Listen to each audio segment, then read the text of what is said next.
Halo, selamat pagi adik-adik. Selamat pagi adik-adik. Pagi ini kita mau memuji dan menyembah nama Tuhan bersama-sama. Masih ingat siapa ini? Kaye, udah lama ya kita gak ketemu. Saat ini, pagi ini Kaye ditemani dengan Kak Minar. Udah sering ngeliat Kak Minar ya? Oke, kali ini kita bersama-sama ya memuji dan menyembah nama Tuhan. Sebelumnya kita angkat satu pujian. Terima kasih Tuhan, kita mau menyembah Tuhan. Haleluya. Kita sembah Dia. Tutup matanya, lipat tangannya.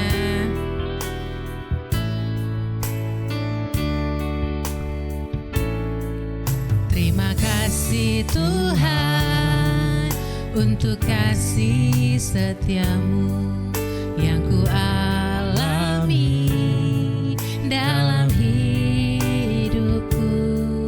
Terima kasih Yesus untuk kebaikanmu sepanjang hidupku. Terima kasih Yesus. Terima kasih Yesusku buat anugerah yang kau beri, sebab hari ini Tuhan adakan syukur bagimu. Terima kasih Yesusku. Terima kasih Yesusku buat anugerah yang kau beri, sebab hari ini Tuhan adakan syukur bagimu. Sebab hari ini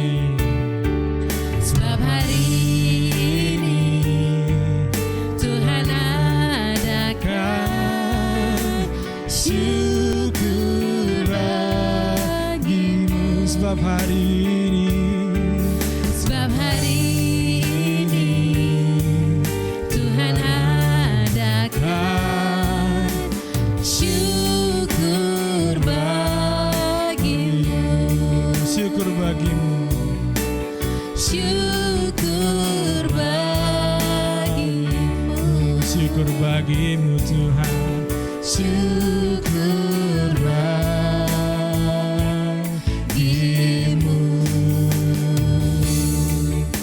Haleluya. Mari kita berdoa. Lipat tangannya, tutup matanya. Ya Bapa, terima kasih Tuhan, terima kasih Yesus, Engkau telah menjaga kami ya Bapa sampai pada siang hari ini Tuhan. Kami boleh bersama-sama Tuhan memuji dan menyembah-Mu Tuhan. Pada awal pagi ini ya Bapa, kami serahkan ibadah kami ya Bapa ke dalam tangan-Mu, biarlah Engkau yang bimbing ya Bapa. Walaupun kami tidak bersama-sama Tuhan, tapi kami yang yakin dan percaya Tuhan, Engkau Allah bersama-sama dengan kami ya Bapa. Amin. Engkau pimpin ibadah ini dari awal pertengahan sampai akhirnya ya Bapa. Biarlah Engkau beracara Tuhan, sehingga damai sejahtera-Mu ya Bapa, segala sesuatunya ya Bapa boleh indah pada waktunya Tuhan, dan kami boleh merasakan kehadiran-Mu bersama-sama kami ya Bapa. Terima kasih Yesus, kami awalkan ibadah ini Tuhan di dalam nama Tuhan Yesus Kristus. Kami telah berdoa mengucap syukur. Haleluya. Amin. Baik adik-adik, masih semangat? Masih. Pagi ini kita mau memuji dan memuliakan nama Tuhan. Kita angkat satu pujian hari ini, hari yang telah dijadikan Tuhan.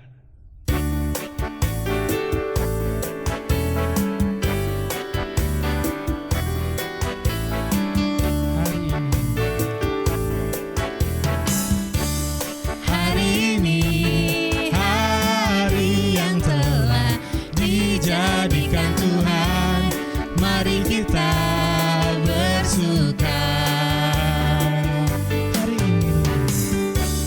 Hari ini hari yang telah dijadikan Tuhan, mari kita bersuka dalam Tuhan, di dalam Tuhan bersuka. Dalam Tuhan bersuka, bersuka, bersuka dalam Tuhan. Mari bersuka.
bersuka, bersukacitalah. Sekarang bersuka. Sekarang bersuka, bersukacitalah.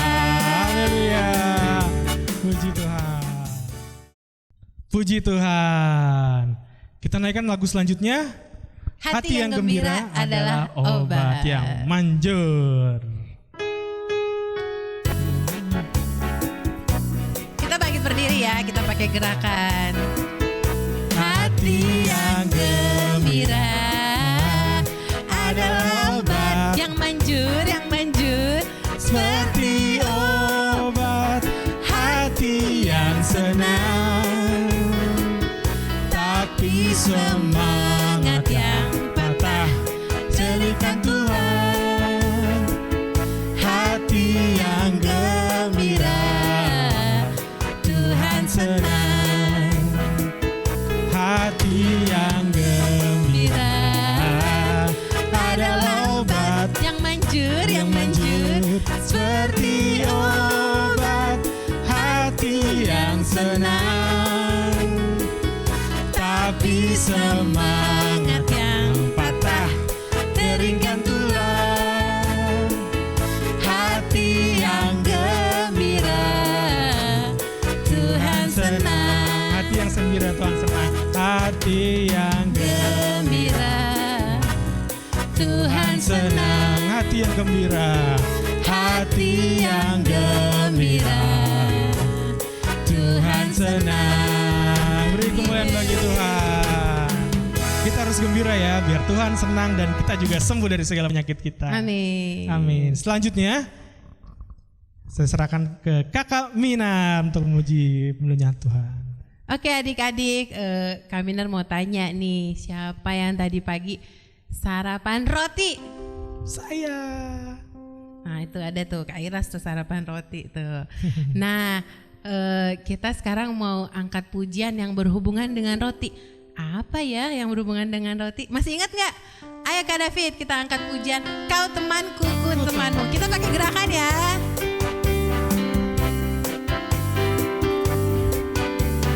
Kau temanku, ku temanmu, kita selalu bersama. Seperti mentega dengan roti. Ku temanmu. Kau temanku, ku temanmu, kita selalu bersama. Seperti celana dengan baju. Kita selalu mendukungmu, mendorongmu terus maju. Ketika kau jatuh, ku angkat kau dengan kasih Tuhanku. Sekali lagi. Kau temanmu, ku temanku, kita selalu bersama. Seperti mentega dengan roti. Kau temanku, ku temanmu, kita selalu bersama. Seperti celana dengan baju.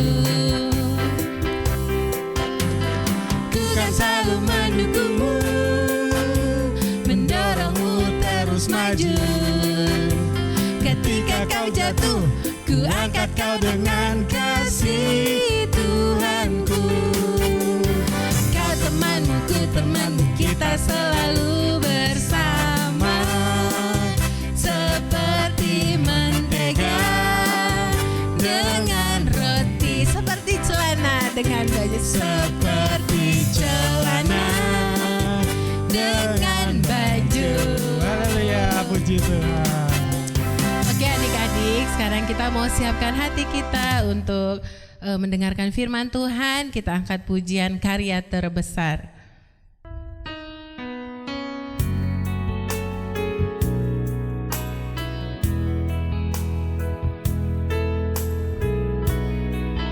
Karya terbesar dalam hidupku, pengorbananmu yang selamatkanku.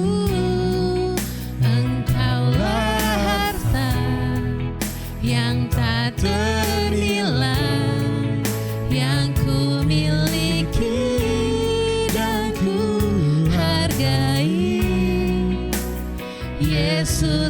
Engkau ku kagumi, kasih yang terindah, kasih yang terindah, hati yang mulia,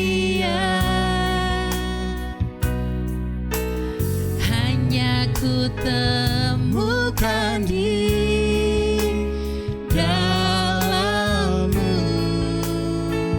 Yesusku. Pujian dari hatiku selalu di setiap waktuku, tiada pernah berubah kasih-Mu, Tuhan. Karya terbesar dalam hidupku, pengorbanan-Mu yang selamatkanku. Engkaulah harta yang tak ternilai, yang ku miliki dan ku hargai. Yesus, Engkau ku kagumi, Yesus, Engkau ku kagumi, Yesus, Engkau ku kagumi. Terima kasih Yesus, terima kasih Bapa. Tuhan sudah memimpin ibadah kami dari awal pertengahan Tuhan. Sebentar kami akan mendengarkan firman-Mu. Biarlah kami boleh duduk dengan sungguh-sungguh mendengarkan firman-Mu Tuhan. Berkati guru kami yang akan memberitakan firman-Mu. Biarlah setiap firman yang keluar dari guru kami Tuhan itu boleh berasal daripada-Mu dan kami boleh melakukan dalam kehidupan kami sehari-hari Bapa. Terima kasih Bapa, terima kasih Yesus. Kami alaskan doa ini hanya di dalam nama Tuhan Yesus Kristus. Sama-sama kita katakan amin. Haleluya, puji Tuhan. Selamat pagi buat kita semua. Salam sejahtera di dalam kasih Tuhan kita Yesus Kristus. Kembali lagi adik-adik berjumpa dengan Kakak Reki untuk menyampaikan kebenaran firman Tuhan yang akan menguatkan kehidupan kita. Tapi sebelum itu kakak mau tanya kepada adik-adik semua, siapa yang di sini udah mandi? Udah pada mandi belum? Ya tentunya sudah ya. Siapa yang sudah pada sarapan? Iya, puji Tuhan, semua sudah pada sarapan. Puji Tuhan, pada kesempatan pagi hari ini Kakak Reki akan membagikan sebuah kebenaran firman Tuhan yang pastinya akan menguatkan kehidupan kita semua. Kakak Reki mempunyai cerita yang sangat menarik di pagi hari ini, di mana di pagi hari ini Kakak Reki akan menceritakan tentang seseorang raja yang hatinya pertama dia sayang, mencintai Tuhan, mengasihi Tuhan, dan akhirnya ketika dia sudah memiliki kekuasaan yang sangat besar dan akhirnya dia meninggalkan Tuhan. Tetapi sebelum itu Kakak Reki mau tanya pada kita semua, siapa yang di sini yang pada masa mudanya mau dipakai oleh Tuhan? Nah, mari angkat tangan.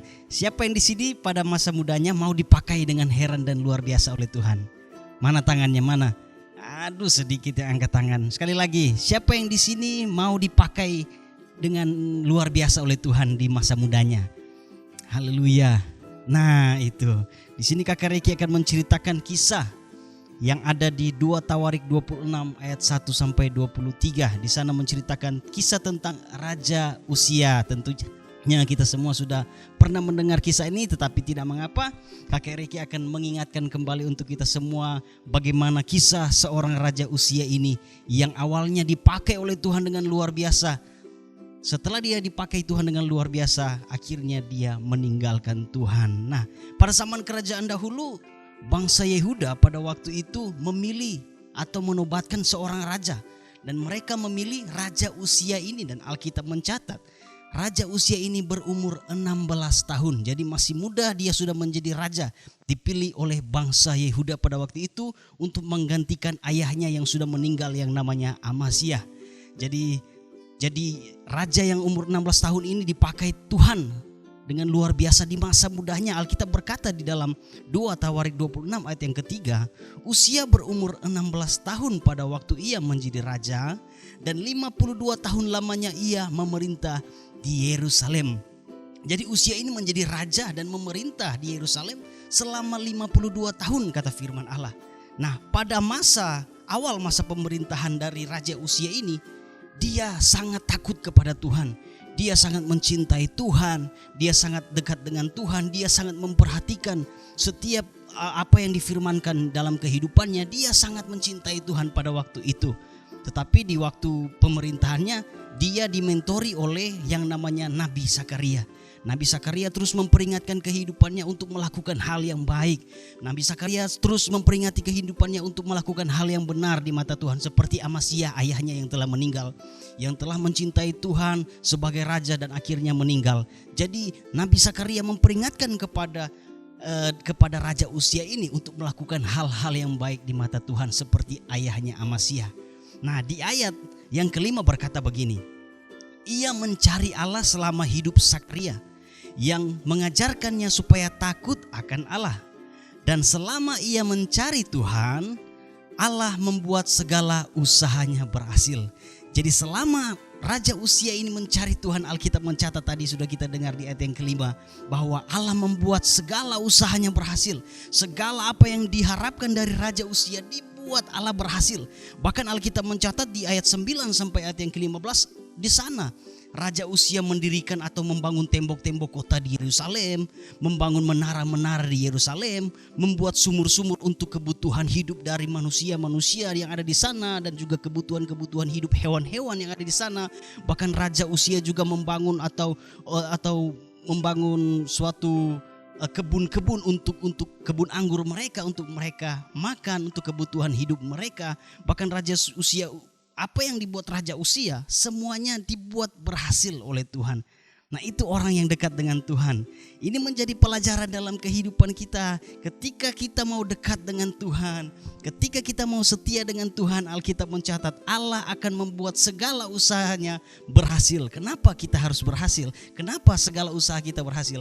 Karena kita dekat dengan Tuhan, karena kita melekat dengan Tuhan. Coba angkat tangan siapa yang mau melekat dengan Tuhan pagi hari ini. Haleluya. Siapa yang mau dekat dengan Tuhan mulai saat ini? Nah, firman Tuhan mengajarkan kita untuk dekat dengan Tuhan, untuk mencintai Tuhan. Supaya apa? Supaya segala apapun yang menjadi kebutuhan kita, apapun yang menjadi usaha kita, apapun yang menjadi pekerjaan kita nanti ketika kita besar, semuanya akan dibuat berhasil oleh Tuhan. Dan tentunya kita semua mempunyai cita-cita. Nah, ya kan? Di masa kecil kita saat ini tentunya kita sudah mempunyai cita-cita. Siapa yang ingin menjadi dokter? Nah, siapa yang ingin menjadi perawat? Nah, siapa yang ingin menjadi polisi? Nah, coba angkat tangan siapa yang mau jadi polisi. Ayos mau jadi polisi enggak Ayos? Nah, siapa yang mau jadi dokter? Nah, menangani COVID. Nah, tentunya kita mempunyai harapan. Siapa yang mau jadi pendeta? Ada banyak yang angkat tangan. Ya, puji Tuhan. Tuhan sangat peduli dengan cita-cita kita ke depan. Oleh sebab itu kita belajar dari firman Tuhan pagi hari ini. Ketika kita mau melekat dengan Tuhan mulai saat ini, Tuhan akan membuat segala usaha kita, segala harapan-harapan kita, segala cita-cita ke depan dibuat Allah berhasil, seperti firman Allah yang kita sudah baca di pagi hari ini.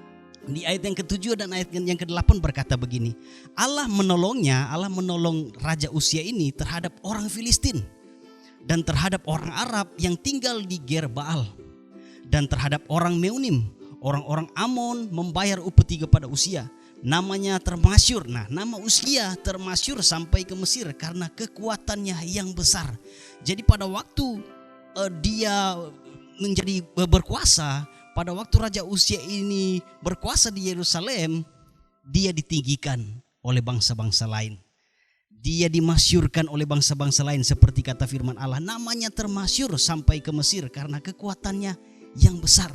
Karena kekuatan dari Raja Uzia yang masih muda ini. Karena kehebatan Raja Uzia yang masih muda ini, sampai namanya termasyur. Nama dari Raja Uzia ini dipuji-puji, dimasyurkan di bangsa-bangsa Filistin, bangsa orang Arab, sampai pada bangsa Amon, kata firman Allah.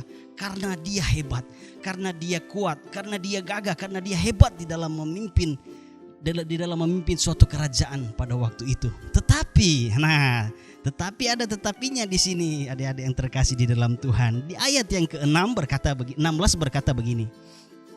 Setelah ia menjadi kuat, ia menjadi tinggi hati sehingga ia melakukan hal yang merusak. Sekali lagi, setelah ia menjadi kuat, Raja Uzia ini menjadi kuat, ia menjadi tinggi hati sehingga ia melakukan hal yang merusak. Ia berubah setia kepada Tuhan Allahnya dan memasuki bait Tuhan untuk membakar ukupan di atas mezbah pembakaran ukupan. Di sini Uzia telah menyalahgunakan kekuasaannya dengan mengambil alih tugas-tugas daripada para imam. Dia memberontak kepada Tuhan. Dia bertindak arogan kepada Tuhan. Alkitab berkata dia membakar ukupan.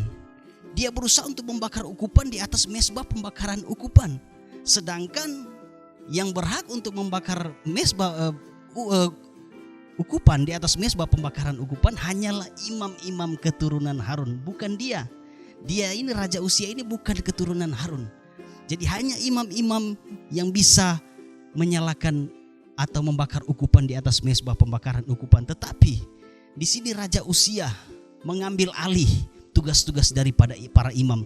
Alkitab berkata setelah ia menjadi kuat, ia menjadi tinggi hati sehingga ia melakukan hal yang merusak. Ia berubah setia kepada Tuhan Allahnya dan memasuki bait Tuhan untuk membakar ukupan di atas mezbah pembakaran ukupan. Dia bertindak arogan. Ini yang salah kepada Raja Uzia ini. Tuhan sudah pakai kehidupannya di masa mudanya. Tuhan sudah memberkati kehidupannya dengan kekuatan, dengan kehebatan. Bahkan Tuhan setelah pakai kehidupannya dimasyurkan oleh bangsa-bangsa lain, dipuji oleh bangsa-bangsa lain, dibesarkan oleh bangsa-bangsa lain. Nama dari Raja Uzia ini adalah nama yang besar pada waktu itu.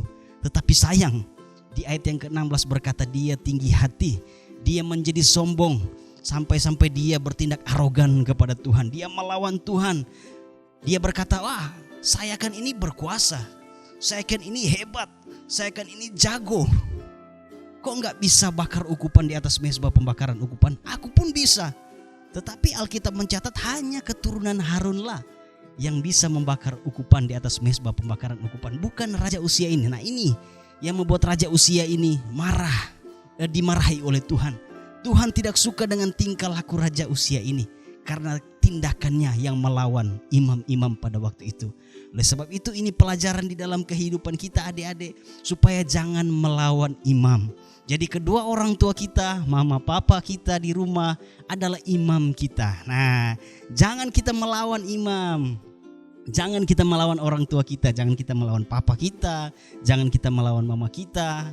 Karena mereka mengasihi kita. Nah, haleluya, puji Tuhan. Jadi firman Allah mengajarkan kita untuk mengasihi kehidupan mereka. Jangan bertindak arogan. Jangan melawan orang tua kita, kata firman Allah di pagi hari ini.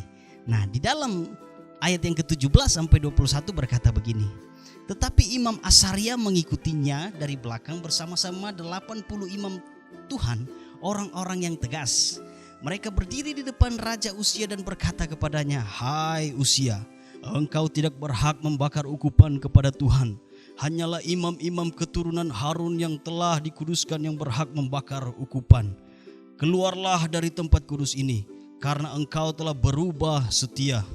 Engkau tidak akan memperoleh kehormatan dari Tuhan Allah karena hal ini." Tetapi Raja Uzia dengan bokor ukupan di tangannya untuk dibakar menjadi marah. Raja Uzia ini menjadi marah. Sementara amarahnya meluap terhadap para imam, timbullah penyakit apa yang dikatakan dalam firman Tuhan ini? Penyakit corona. Bukan ya. Alkitab tidak mencatat penyakit corona di sini. Alkitab berkata begini. Tetapi Uzia dengan bokor ukupan di tangannya untuk dibakar menjadi marah. Sementara amarahnya meluap terhadap para imam, timbullah penyakit kusta. Jadi penyakit kusta bukan corona ya. penyakit kusta pada dahinya di hadapan para imam di rumah Tuhan, dekat mezbah pembakaran ukupan. Imam kepala Asaria dan semua imam lainnya memandang kepadanya, dan sesungguhnya ia sakit kusta pada dahinya. Ayat selanjutnya, cepat-cepat mereka mengusir dia dari sana, dan ia sendiri tergesa-gesa keluar karena Tuhan telah menimpahkan tulah kepadanya. Raja Uzia sakit kusta sampai kepada hari matinya. Dan sebagai orang yang sakit kusta, ia tinggal dalam sebuah rumah pengasingan karena ia dikucilkan dari rumah Tuhan. Jadi ketika dia sudah terkena penyakit kusta, Alkitab berkata dia diasingkan dari tengah-tengah orang-orang yang ada di Yerusalem pada waktu itu. Jadi dia dikarantina pada waktu itu, adik-adik yang terkasih di dalam Tuhan. Jadi di sini pelajaran dalam kehidupan kita. Tuhan bisa menegur siapa saja ketika kita tidak taat kepada Tuhan, ketika kita tidak setia kepada Tuhan, ketika kita tidak dengar-dengaran kepada Tuhan. Tuhan akan tegur kehidupan kita. Lewat apa? Lewat mungkin seperti Raja Uzia ini, ditegur dengan penyakit, dengan sakit kusta yang dia alami. Oleh sebab itu, firman Tuhan mengajarkan kita di pagi hari ini untuk tetap memandang Tuhan. Ketika kita ditegur oleh Tuhan, mari simpan teguran itu. Kita belajar dari firman Tuhan, dari pelajaran-pelajaran yang kita dengar setiap hari Minggu oleh guru-guru sekolah minggu, untuk mengerti tentang kehendak Tuhan, untuk mengerti tentang firman Tuhan. Jadi jangan melawan kebenaran firman Tuhan. Pasang telinga kita, jangan bermain-bermain. Nah, jangan main-main kalau kita mendengarkan kebenaran firman Tuhan. Jangan kita main-main, kita harus duduk manis, mendengar firman Tuhan, dan jangan melawan, ya. Jadi firman Tuhan mengajarkan kita untuk mendengar firman Tuhan supaya kita tidak dihajar oleh Tuhan. Seperti Raja Uzia ini, karena dia tidak mendengar kebenaran firman Tuhan, makanya dia melawan Tuhan. Dia melawan kehendak Tuhan sampai-sampai Tuhan marah kepadanya. Dia tidak mendengarkan kebenaran firman Tuhan. Dia melawan Tuhan sampai-sampai Tuhan mengadakan penyakit kusta di dalam kehidupannya. Ini pelajaran di dalam kehidupan kita. Di masa muda ini kita terus pakai kehidupan kita untuk setia kepada Tuhan, untuk tetap beribadah kepada Tuhan, mendengar kebenaran firman Tuhan, dan biarlah kebenaran firman Tuhan selalu menguatkan kehidupan kita, adik-adik. Jadi apapun yang menjadi harapan-harapan kita, apapun yang menjadi rencana-rencana kita, apapun yang menjadi cita-cita ke depan, ketika kita mau mendengar kebenaran firman Tuhan dan melakukan kebenaran firman Tuhan, di sana Tuhan akan menolong kehidupan kita. Jangan seperti Raja Uzia ini. Dia sudah dipakai oleh Tuhan, sudah ditolong oleh Tuhan, cita-citanya sudah diberkati oleh Tuhan, tetapi dia melawan Tuhan.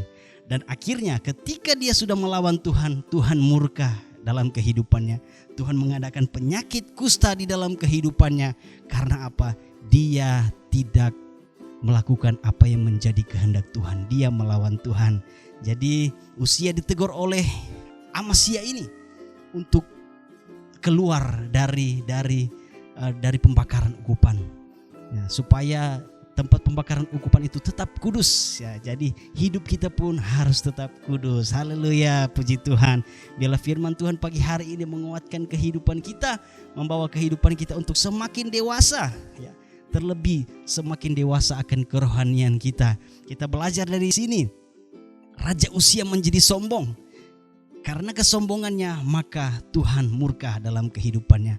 Tuhan mau agar kehidupan kita tidak menjadi sombong seperti Raja Uzia ini.